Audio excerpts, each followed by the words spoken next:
À la une, le CESTI, le Centre d'études et des sciences et techniques de l'information, les cours perturbés ce matin à cause d'un débrayage des enseignants. Débrayage qui va se poursuivre d'ailleurs jusqu'à vendredi prochain. Les enseignants dénoncent la délivrance d'attestations à des étudiants béninois. Ils qualifient d'illégale cette décision des responsables de l'établissement. La rentrée universitaire, elle se prépare. Carbone 14, un mouvement d'étudiants veut mieux faire connaître la production de Cheikh Anta Diop, parrain de l'UCAD. Carbone 14 appelle les étudiants à préserver les fresques murales au temple du savoir pour honorer Cheikh Anta.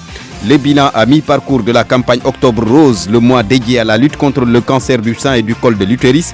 La LISCA dit avoir organisé plus de 2000 consultations, 162 cas de masse, des tumeurs bénignes et malignes enregistrés, des cas avérés de cancer enregistrés à Dagana et à Podor. En sport, football, la Ligue européenne des champions, fin de la troisième journée des phases allées cet après-midi. Plusieurs matchs ce soir donc. Il y aura des Sénégalais sur les pelouses. Nous le verrons avec Youssouf Bodian. Yonoutol, nous serons avec Mamadou Amban Dion. Les statistiques au Sénégal sont-elles fiables ou pas? Nous allons évoquer la question dans le débrief. Nous serons avec Madame Dia Mamsi Gandiaï, chef de la cellule de programmation, d'harmonisation, de coordination statistique et de coopération internationale. Une cellule chargée de la coordination du système statistique national logé à l'ANSD, l'Agence nationale de la statistique et de la démographie.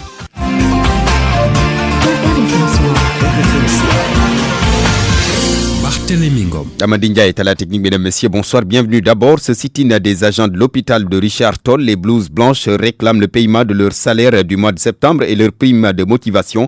Ils indexent par la même occasion une mauvaise gestion de la structure sanitaire. Mamadou Diagne.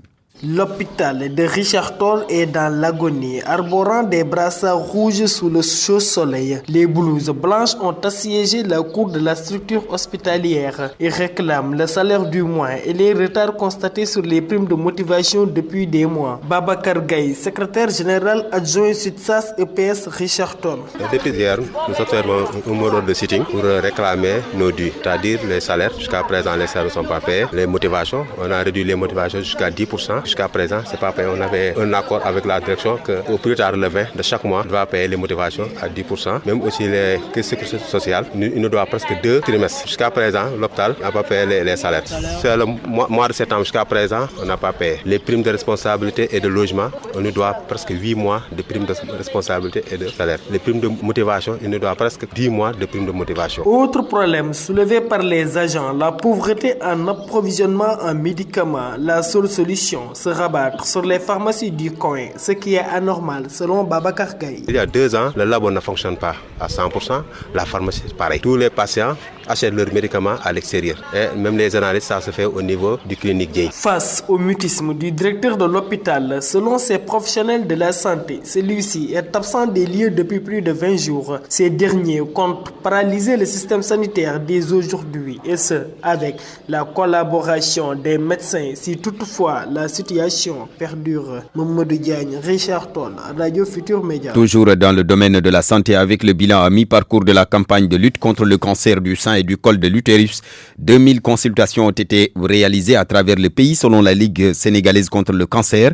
À la date du 5 octobre, la LISCA dit avoir enregistré 162 cas de masse, des tumeurs bénignes et ou malignes. À Podor et Dagana, des cas avérés de cancer ont été enregistrés. Nafissa Toussila. Jusqu'au 5 octobre, à Dakar, la LISCA a décelé 162 cas dans sa campagne de dépistage contre le cancer du sein sur 1135 consultations. Mais la présidente de la Ligue sénégalaise contre le cancer nous confie que tous ne sont pas des cas avérés. Dr Fatma Gonoun, présidente de la LISCA. 162 cas de masse décelés, ça ne veut pas dire que les 162 sont des tumeurs malignes, mais il y a des tumeurs bénignes parmi ces 162 cas. Chaque fois que nous allons dans une zone, nous prévoyons de voir 10% de cas. Malheureusement, la LISCA, dans sa campagne de dépistage, s'est rendue à Touba, Podor et Dagana, et dans ces 2 dernières localités, quelques cas avérés de cancer du sein et du col de l'utérus ont été décelés. À Podor, nous avons examiné 308 femmes. À Dagana, plus de 600 femmes. Le 20, nous sommes allés à Touba, nous avons examiné plus de 400 femmes. À Podor, Dagana, nous avons des cas de cancer avérés, surtout de cancer du col. Et là, cas, dans chaque zone, il y a eu un cas de cancer du col avéré avec des suspicions de nodules de masse au sein. La Ligue sénégalaise contre le cancer accompagne toutes ces femmes atteintes d'un cancer. Même si la chimiothérapie est aujourd'hui gratuite, l'organisation fait encore son plaidoyer sur la gratuité effective du traitement et son challenge, à part la prise en charge médicale, reste la mobilisation de fonds et la mise sur pied d'une maison de vie à Dakar pour accueillir les malades du cancer du sein qui viennent de l'intérieur du pays. D'ici l'implantation d'un centre d'oncologie. Nafissa Toussila, les femmes du réseau Sigil Jigéen qui tapent du poing sur la table et dénoncent les lenteurs notées dans la mise en œuvre du décret d'application de la loi sur la santé de la reproduction. Un atelier de consultation sous-régional des organisations de la société civile s'est tenu sur la question. C'était ce matin et le compte-rendu est signé Adji Maguette Ndiaye. Face aux lenteurs notées sur le décret d'application de la loi sur la santé de la reproduction, le réseau Sigil Jigéen prend les devants et exhorte à sa mise en œuvre pour une meilleure accessibilité des services de planification familiale aux adolescentes et aux jeunes. Safiatou Diop, la présidente du réseau Sigil Jigéen. Nous constatons que depuis 2005, la loi sur la reproduction n'a pas de décret d'application. Et comme vous le savez, une loi sans décret d'application est une loi morte.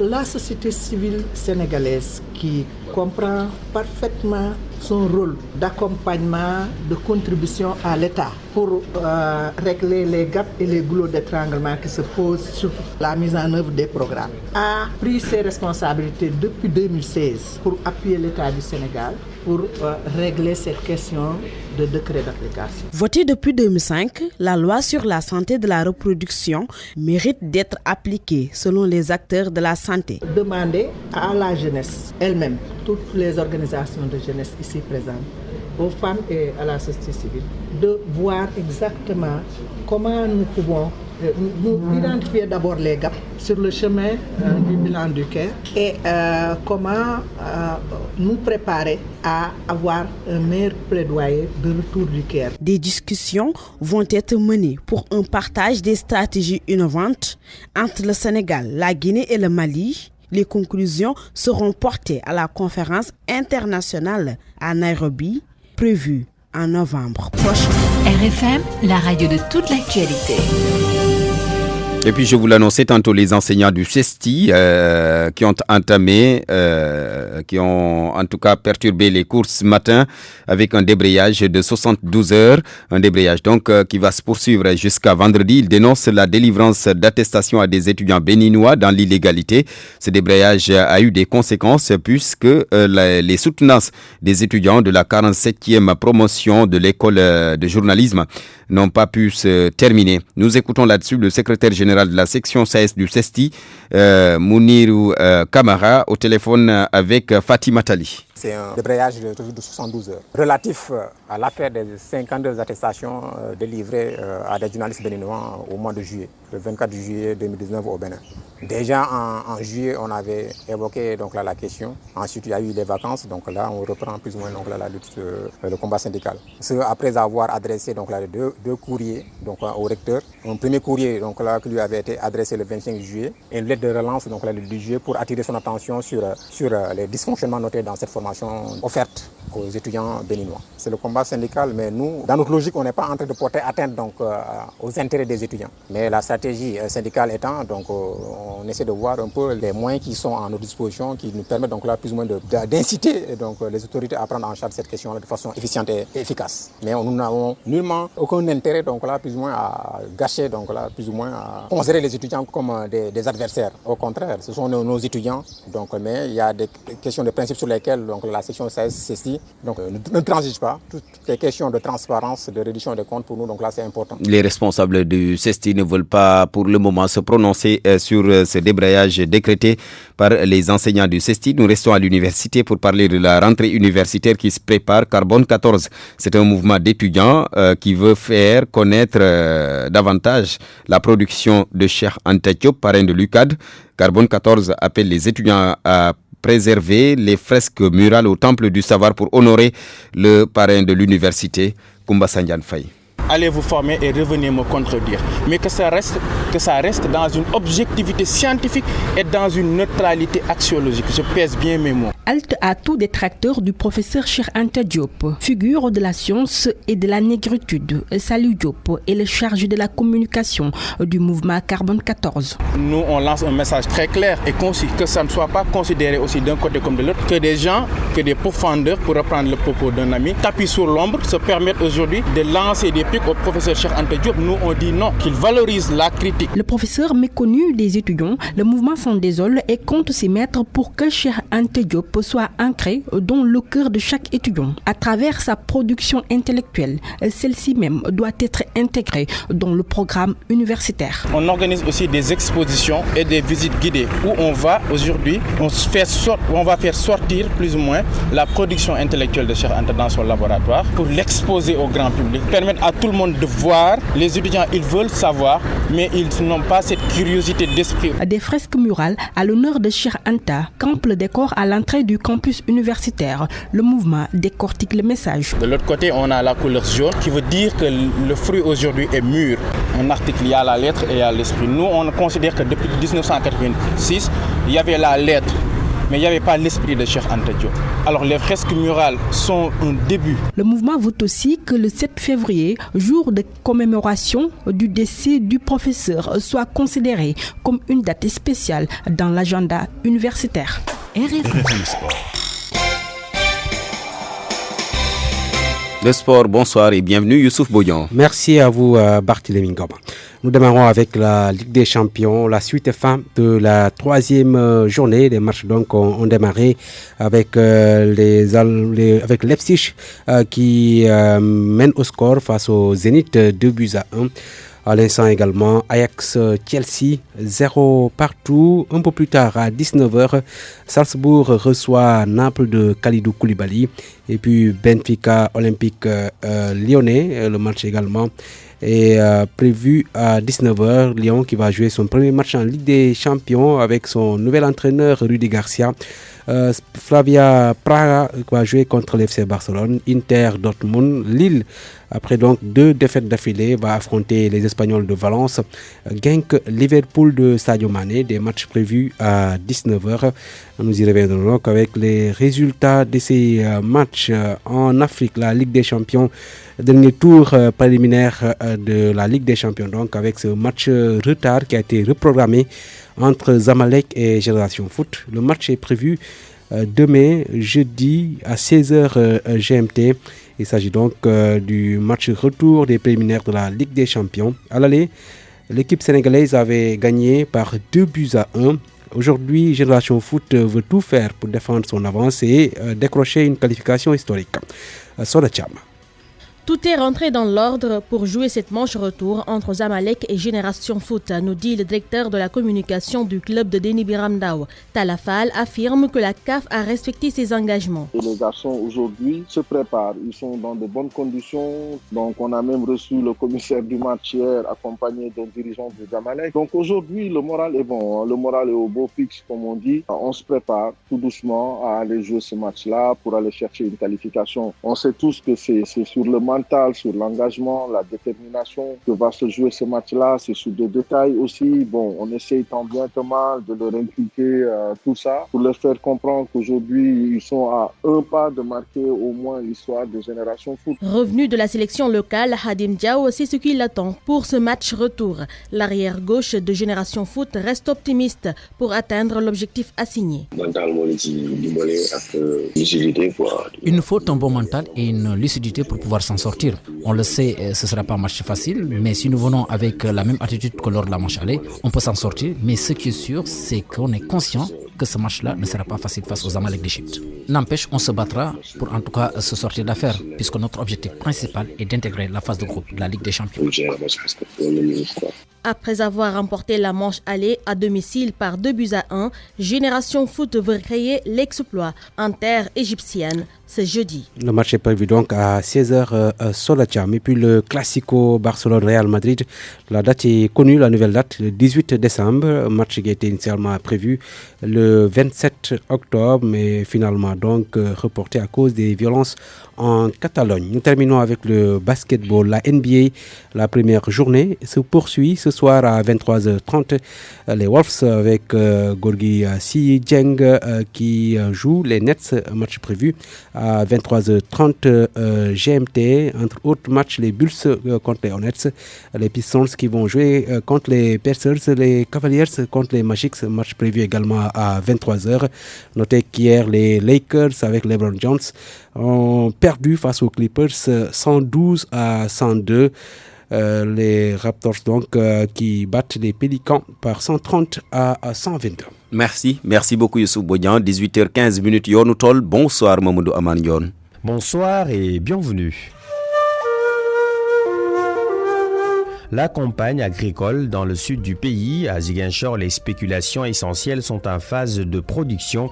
Le maïs, l'arachide et la pastèque sont déjà sur le marché. D'autres sont dans la phase végétative. La direction régionale du développement rural relève des récoltes de bonne qualité dans leur globalité. Lamine Ba pour les détails. En cette dernière décade du mois d'octobre, la plupart des spéculations sont en phase de production.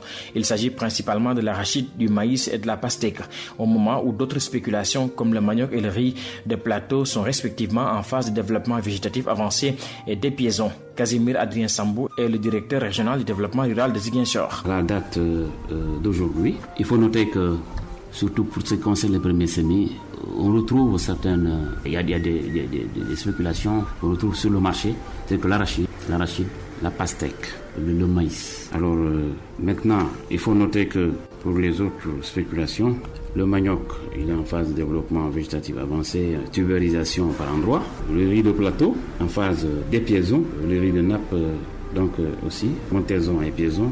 Le riz de bas-fond, talage, montaison. Il n'y a pas d'inquiétude à se faire pour les espèces végétales en phase végétative. Elles pourront boucler leur cycle selon Casimir Adrien Sambou. Avec ce cumul pluviométrique, il y a des espèces végétales qui vont boucler leur cycle comme l'arachide par exemple, le mil, le niébé. Mais globalement, retenez que dans la région de Ziguinchor, pour ce qui concerne les premières vagues de semis, surtout les cultures concentrées sur le terrain, beaucoup sont dans la phase productive. Pas grand-chose également à dire sur la qualité des récoltes sur le marché. Elles sont bonnes grâce aux semences distribuées aux producteurs. La qualité, elle est bonne parce que c'est des semences certifiées, sélectionnées pour la plupart. Quand le producteur utilise les semences certifiées, ça détermine beaucoup de choses. Ça permet d'avoir les plus hauts rendements et résistance vis-à-vis des principales pathologies. Avec plus de 1110 mm de pluie à certains endroits, les tendances en termes de récolte s'annoncent bonnes cette année à Ziguinchor, ce qui dissipe les inquiétudes qui animaient les producteurs en début d'hivernage avec l'installation tardive des pluies. Après Ziguinchor, Sédhiou est aussi en pleine campagne agricole. Comment la situation se présente dans cette autre région de la Casamance naturelle? La réponse avec Max Euclide Confani. Arachide, maïs, entre autres, depuis quelques jours, certaines espèces de ces cultures ont commencé à faire leur apparition sur le marché de Sédhiou, signe que les tendances sont favorables selon Omar Mbeng, DRDR de Sédhiou. Ce qu'on a constaté, il y a quelques semaines déjà, les récoltes de maïs et d'arachide ont commencé. Actuellement, vous voyez sur le terrain, un peu partout, il y a des récoltes d'arachide. Des récoltes possibles et effectives grâce à la régularité de la pluviométrie malgré l'installation tardive de l'hivernage, confie le DRDR. Malgré le retard d'installation qu'on avait noté de l'hivernage, on a eu vraiment de bonnes quantités de pluie qui nous ont permis quand même d'avoir des récoltes de maïs. Et le mil, si vous constatez aussi, est en train de récolter, en même temps que l'arachide, surtout la variété Bullhouse. Déjà, nous avons noté pour l'arachide que déjà, ces variétés sont déjà à maturité. Donc, en même temps aussi, il faut signaler pour le riz de plateau aussi commence à être récolté. Donc ça aussi, déjà confirme que l'hivernage s'est bien déroulé. Une bonne pluviométrie qui fait l'affaire des producteurs de la région. Ceci, malgré de grandes craintes au début de l'hivernage, assiste aujourd'hui à la maturité maturité de toutes leurs cultures. Maïkor Gueye est grand producteur d'arachide et de mil dans le département de Bounkiling. L'arachide, le mil, tout est arrivé à maturation. Même le riz, nous n'avons rien à dire. Reste seulement à savoir s'il y a beaucoup d'argent pour évacuer l'arachide surtout. Le mil même, nous avons commencé à le récolter. Mais l'arachide, nous attendons un tout petit peu. Nous avons espoir que la production sera des meilleures. Si pour toutes ces cultures, il n'y a rien à signaler et que toutes sont arrivées à maturité et que certaines sont en train d'être récoltées, le riz en majorité, surtout celui des bas-fonds, n'est pas encore à ce stade, mais sur ce point, pas de crainte à se faire, les vallées disposent assez d'eau pour conduire la production. À terme, Omar Mbeng, DRDR de Sédhiou. Si vous parcourez un peu l'ensemble des vallées, vous constaterez que le riz de bas-fond, déjà, il y a une bonne disponibilité de l'eau, donc qui va permettre quand même à ce riz de boucler son cycle. Donc habituellement, les récoltes se font peut-être pour ce riz de bas-fond vers le mois de novembre, décembre à peu près. À la direction régionale du développement rural, les tendances sont très bonnes cette année et les productions attendues seront meilleures que l'année dernière. Globalement, on espère avoir une bonne production pour la région de Sédhiou. Bon, d'après les premières tendances, cette production sera supérieure, Inch'Allah. Merci à Max Clide Confani, à Lamine Ba et à Aïssatou Sow pour la collaboration technique. À vous qui nous suivez pareillement, Yonutol, c'est fini. Rendez-vous mercredi prochain. Merci beaucoup Momodou Amardion. À mercredi prochain, 18h20. Nous sommes...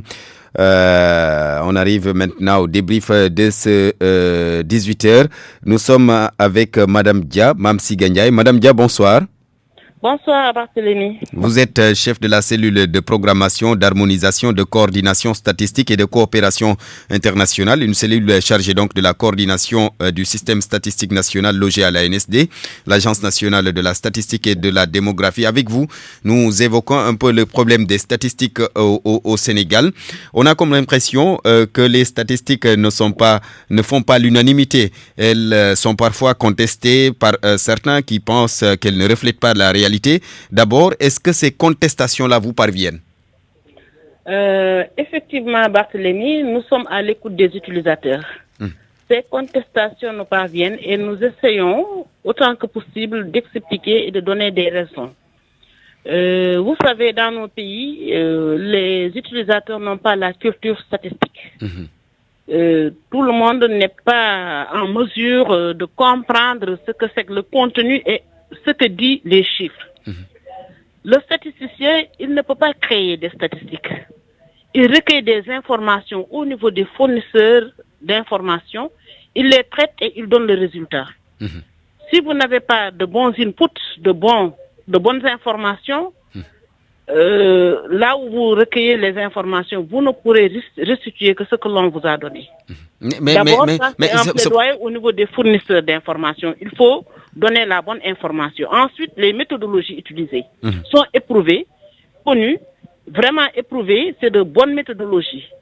Si les informations de base sont vraies, les résultats donnés ne peuvent pas être contestés. Mais pourquoi? Le problème est lié à quoi? Au niveau de la base surtout. Au niveau de la base, il y a diverses raisons. Vous savez, dans nos pays, il y a des traditions à ne pas déclarer certaines choses. Par exemple, quand vous parlez de revenus, dans nos pays, les chefs de ménage n'aiment pas donner le revenu. Il y a peu d'hommes qui déclarent leur revenu mensuel à leur conjointe, à leur épouse. Il y a peu de femmes, par exemple, qui diront que je peux gagner de mon petit commerce là, je peux gagner 100 000 francs par mois ou tous les 15 jours. On cache toujours une partie de la vérité. Et ça a un impact. De la même façon, au niveau des départements ministériels, par exemple, dans le budget, si vous lisez, vous ne verrez pas de ligne dédiée à la statistique, à la production et à la diffusion de statistiques. Et pourtant, ces départements-là devraient avoir des statistiques. L'ANSD utilise les statistiques de ces sectoriels-là pour, par exemple, évaluer le PIB, la richesse du pays. Mais si cela est entaché d'erreurs ou en tout cas de déficit d'information, cela apparaît nécessairement. Mais il y a autre chose. Il y a le statut de la donnée. Pour rester seulement sur le PIB, les gens comparent souvent le PIB qui est publié par la DGPPE, la Direction de la prévision et des études économiques, notamment, qui parle de PIB prévisionnel, qui n'a pas le même statut que le PIB réel que l'ANSD publie. Parce que le PIB réel est un constat. Si je ramène ça à un niveau plus compréhensible, au niveau du ménage, le chef de ménage qui achète 2 miches de pain par jour, aujourd'hui nous sommes mercredi, il sait qu'il a acheté 2 miches de pain. Donc il a payé 300 francs. Mais il peut prévoir ce qu'il doit dépenser demain. S'il dit que demain, j'ai 2 enfants qui reviennent de l'université, donc il faudra une miche de plus. Donc il va prévoir 450 francs. C'est la même chose entre l'ANSD et la DPE. La prévision, c'est ce que vous allez faire demain. Et après-demain. D'accord. Le réel, c'est ce que vous avez déjà fait et vous l'avez constaté. Vous savez qu'il y a une différence. Absolument. Mais qui n'est pas tellement une différence parce que la tendance sera la même. Si vous allez sur une longue période, la tendance est la même. Parce que celui qui prévoit, il prévoit sur la base du réel. D'accord. En tout cas, si les données ne reflètent pas la réalité sur le terrain, forcément, ça se répercute sur l'action du gouvernement quand il s'agira d'intervenir, ne serait-ce que pour appuyer une population X d'une zone bien déterminée. Vous avez parfaitement raison, Barthélémy. Vous savez, si par exemple l'État doit planifier le nombre de forages dans une contrée, il faudra que l'État puisse savoir le nombre de têtes qu'il y a là-bas, le cheptel, et cerner tous les besoins en eau, par exemple. Si les populations vivant dans cette contrée n'ont pas donné l'information réelle à ceux qui collectent l'information, mais ce sont ces chiffres-là que vont utiliser les planificateurs pour un peu édifier les gouvernants de ce qu'ils vont faire, des décisions d'investissement dans la contrée. Et si c'est sous-estimé, effectivement, les dotations seront sous-estimées. D'accord. D'accord. Mais est-ce que la NSD... Pour les naissances d'état civil, de la même façon, les enfants qui sont nés aujourd'hui, il faudra prévoir des classes et des enseignants pour eux dans 6 ans. Mais s'ils ne sont pas déclarés, on ne pourra pas planifier cela. D'accord. Alors, nous sommes dans un pays où pratiquement la grande masse ne maîtrise pas trop cette notion de statistique. Est-ce que la NSD mène des campagnes souvent aux côtés des populations, ne serait-ce qu'expliquer pour expliquer les populations l'utilité, l'importance des données statistiques? Nous utilisons divers canaux. Par exemple, aujourd'hui, nous sommes sur la FM en train de parler de ces questions-là. Mais également, le DG de la NSD a un conseil en communication. Donc qui nous conseille vraiment sur l'explication, les statistiques faciles, on appelle ça les statistiques faciles. Comment expliquer aux utilisateurs ce que veut dire les chiffres.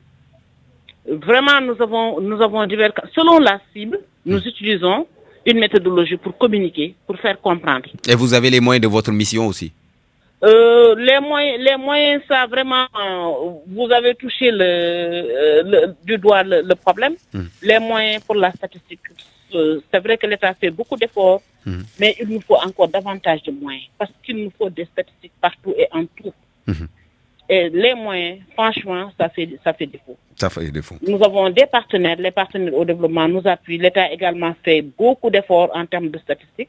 Mais ça reste encore. La compréhension, l'acceptation de l'importance de la statistique qui est une question de souveraineté, qui demande encore un investissement dans l'explication, dans le plaidoyer. D'accord. Merci beaucoup, Madame Dia.